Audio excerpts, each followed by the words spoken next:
அஸ்ஸலாமு அலைக்கும். எல்லோரிடமும் அன்பாய் பழகுவதை விட அளவோடு பழகினால் உறவுகள் நீடிக்கும். எதை இழந்தீர்கள் என்பதல்ல முக்கியம், என்ன மிச்சம் இருக்கிறது என்பதே முக்கியம். வெற்றி என்பது பெரிதாய் ஒன்றுமில்லை. நீங்கள் செய்யும் செயலில் திருப்தியும் மகிழ்ச்சியும் நிறைந்து இருந்தால் அதுவே உங்களின் வெற்றி. ஊருக்கே உபதேசம் சொல்பவர்கள் தனக்கென்று வரும்பொழுது சில விதிவிலக்கு வைத்து கொள்வார்கள். ஒரு சில உறவுகளின் சுயரூபம் தெரியும் போதுதான் மனம் மிகவும் வலிக்கிறது.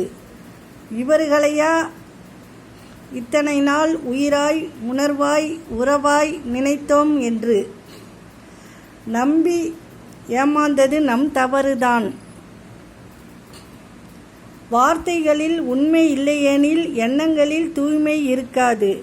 சிலரோட இழப்பு சிலருக்கு லாபம், சிலரோட அழுகை சிலருக்கு சிரிப்பு, சிலரோட துன்பம் சிலருக்கு இன்பம், சிலரோட அவமானம் சிலருக்கு வெகுமானம்.